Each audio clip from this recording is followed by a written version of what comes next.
বর্তমান সময়ে খুবই ভাইরাল এবং জনপ্রিয় একটা রেসিপি সুলতান ডাইনের বিফ চাপ। আসসালামু আলাইকুম এভরিওয়ান। আজ আমি আপনাদেরকে তৈরি করে দেখাবো স্বাদে ঘ্রাণে অতুলনীয় সুলতান ডাইন স্পেশাল বিফ চাপ রেসিপি। আশা করি আমার আজকের রেসিপি আপনাদের সবার কাছে অনেক বেশি ভালো লাগবে। আর ভালো লাগলে লাইক শেয়ার কমেন্টস করে আপনাদের ফ্রেন্ডস এবং ফ্যামিলির কাছে শেয়ার করে দিবেন, তার সাথে পেজটা ফলো দিয়ে দিবেন। প্রথমে মশলার প্রিপারেশনটা করে নেব।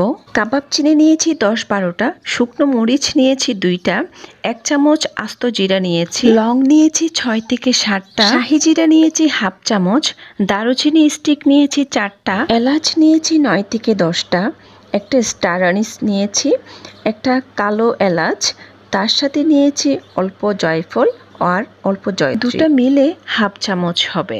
1/2 চামচ নিয়েছি কালো গোলমরিচ, তার সাথে নিয়েছি 3টা তেজপাতা। এখন এই সব মশলাগুলোকে না ভেজে ব্লেন্ডার জারে নিয়ে গুঁড়ো করে নিতে হবে। এই মশলাগুলোকে তাওয়ায় ভেজে নিলে আমার কাছে মনে হয় এটার অথেন্টিক ফ্লেভারটা চলে যায়। তো সবগুলা মশলা আমি গুঁড়া করে নিয়েছি। এখন একটা ব্লেন্ডার জাগে নিয়ে নিচ্ছি 4 মগজ 1 চামচ।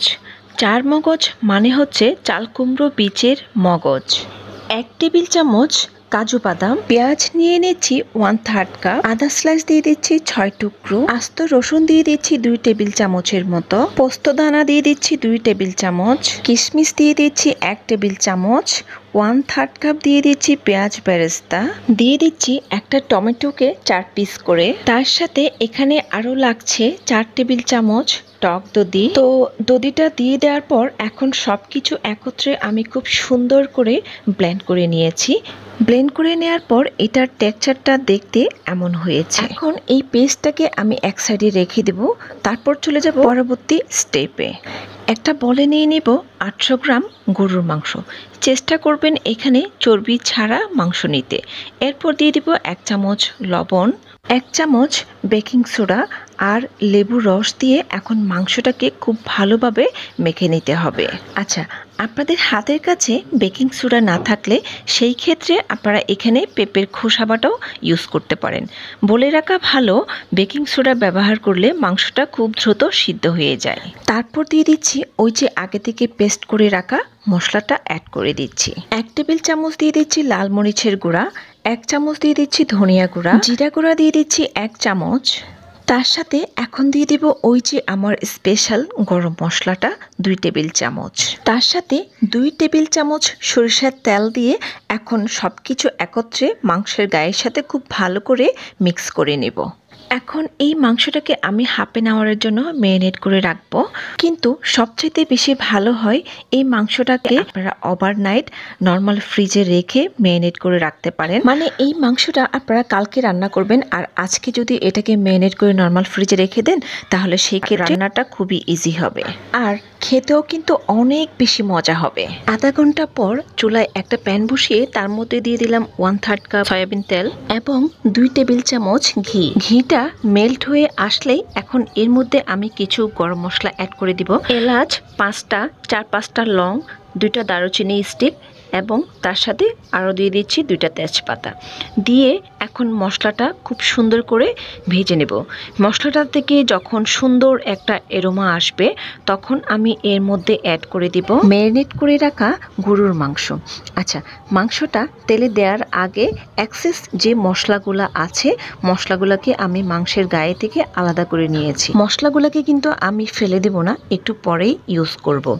আগে মাংসটাকে আমি তেলের সাথে একটু ভালো করে ফ্রাই করে নিচ্ছি, আপনারাও কিন্তু এভাবে করে নেবেন। তো মাংসটা 5 থেকে 6 মিনিট পর্যন্ত ভেজে নেওয়ার পর এখন যে গ্রেভিটা বাকি ছিল সেই গ্রেভিটাকে এখন মাংসের উপরে দিয়ে দিব। তো গ্রেভিটা অ্যাড করে দেওয়ার পর হোটেলে যেটা করা হয় এখানে কালার দেওয়া হয়, তো আমিও সেম যেহেতু হুবহু হোটেল স্টাইলে রান্না করছি তার জন্য আমি এখানে 1 চিমটি পরিমাণে কালার ইউজ করছি। আচ্ছা, আপনাদের যদি কালার ভালো না লাগে তাহলে আপনারা স্কিপ করতে পারেন, সেক্ষেত্রে এখানে কালারের পরিবর্তে কাশ্মীরি লাল মরিচ পাউডারও অ্যাড করতে পারেন। আচ্ছা, তো কালারটা দিয়ে দেওয়ার পর এখন আমি খুব সুন্দর করে মিক্স করে নেব।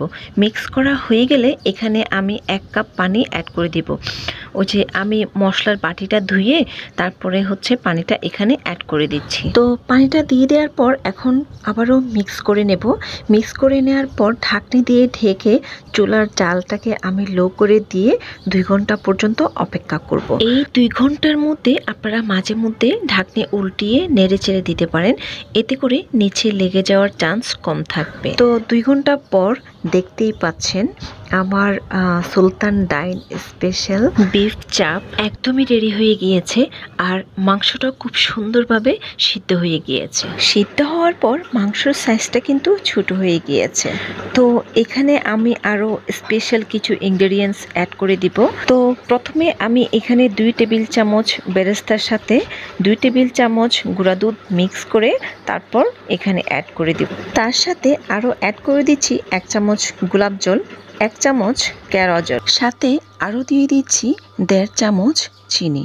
এই চিনিটা দিলে এই চাপের স্বাদটা কিন্তু আরও অধিকাংশেই বেড়ে যায়। চিলি ফ্লেক্স দিয়ে দিব 1 চামচ, তার সাথে আরও অ্যাড করে দিচ্ছি হচ্ছে 2 চামচ ঘি। তো এখন সব কিছু একত্রে খুব ভালোভাবে নেড়ে চেড়ে দিব। আর এই পর্যায়ে চুলার জালটা কিন্তু আমি একদম বাড়িয়ে দেব।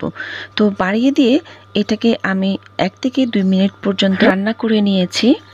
আর আমার কাছে এই পর্যায়ে লবণটা একটু কম মনে হয়েছে, তার জন্য আমি অল্প পরিমাণে লবণ অ্যাড করে দিচ্ছি। তো লবণটা দিয়ে দেওয়ার পর এখন নেড়ে ছেড়ে আমি চুলার জালটাকে অফ করে দিব। তারপর চলে যাব পরিবেশনের পালায়। আলহামদুলিল্লাহ, আমাদের সুলতান ডাইন স্পেশাল বিফ চাপ একদম রেডি। আমি এখন এই চাপটাকে পরিবেশন করে দেখাচ্ছি। বিশ্বাস করবেন না ভিউয়ার্স, আমার এই মুহূর্তে মনে হচ্ছে আমি সুলতান ডাইনে বসে আছি। মানে এই চাপটা এত ফ্লেভারফুল হয়েছে, বাসাটা সুগন্ধে মোমো করছে। আর এই চাপটা আপনারা পোলাও, সাদা ভাত, পরোটা, লুচি সবকিছুর সাথেই পরিবেশন করতে পারবেন। খেতে অনেক মজা হবে। তাহলে ভিউয়ার্স, বরাবরের মতোই আমার রেসিপি ভালো লাগলে ভিডিওটাকে একটা লাইক দিবেন আর চ্যানেলটা সাবস্ক্রাইব করে পেজটা ফলো দিয়ে দিবেন। তাহলে আজ এখানেই বিদায় নিচ্ছি। দেখা হবে আবারও কোনো পরবর্তী রেসিপিতে।